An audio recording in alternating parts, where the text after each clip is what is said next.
আসসালামু আলাইকুম, কেমন আছেন সবাই? আশা করছি সবাই ভালো আছেন। আমি আল্লাহর রহমতে অনেক ভালো আছি।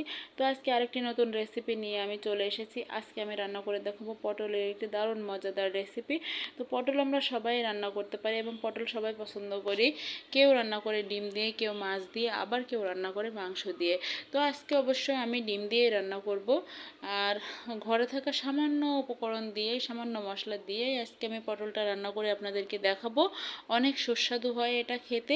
বাচ্চারা কিংবা বড়রা সবাই এটা পছন্দ করে। অনেক বাচ্চারা দেখা যাচ্ছে মাংস ছাড়া খেতেই পারে না। এভাবে পটলটা রান্না করে দিবেন, বাচ্চারা দেখবেন সবাই পছন্দ করবে। তো বিসমিল্লাহির রহমানির রহিম বলে আমি রান্নাটি শুরু করছি, চলেন দেখতে থাকেন। তো পটলগুলো আমি ওইভাবে কেটে নিয়েছি, এর মধ্যে 2 পিস আলুও দিয়েছি। এইগুলো আমি তেলে হালকা লবণ দিয়ে সুন্দরভাবে ভেজে নেব। তো আগে আমি হলুদটা দিব না, হালকা ভাজার পরে তারপরে হলুদটা দিব, না হলে পানিটা বের হবে না। তো হালকা ভাজা হয়ে গেছে, এই পর্যায়ে আমি একটু হলুদের গুঁড়া দিয়ে দিচ্ছি। তো হলুদের গুঁড়া দিয়ে আমি আরেকটু সুন্দরভাবে ভেজে নিচ্ছি। এরপর আমি ভাজা পটলগুলো আর আলুগুলো উঠিয়ে নিচ্ছি। এরপর এই তেলের মধ্যে আমি পরিমাণ মতো মরিচ আর পেঁয়াজ দিয়ে দিয়েছি। তারপরে হালকা ভাজার পরে ডিমটা দিয়ে দিয়েছি। তো ডিমটা দিয়ে ডিমটাও সুন্দরভাবে ভেজে নিয়েছি। এর মধ্যে একটু পানি দিয়ে দিলাম। এরপর বাকি উপকরণগুলো দিব।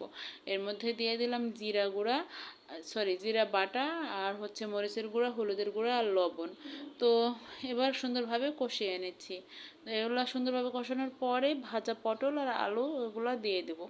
তো এরই মধ্যে আমি আপনাদেরকে বলে রাখি, আপনারা যদি আমার চ্যানেলে নতুন হয়ে থাকেন অবশ্যই আমার চ্যানেলটি সাবস্ক্রাইব করে দিবেন, লাইক কমেন্ট শেয়ার করে দিবেন, পাশে থাকা বেল বাটনটি অন করে দিবেন, যেন নতুন নতুন ভিডিও ছাড়ার সাথে সাথে নোটিফিকেশন আপনার ফোনে চলে যায়। তো পুরো পটলটা আর আলুটা ডিম দিয়ে খুব সুন্দরভাবে কষানো হয়ে গেছে। এর মধ্যে আমি অল্প একটু পানি দিয়েছি।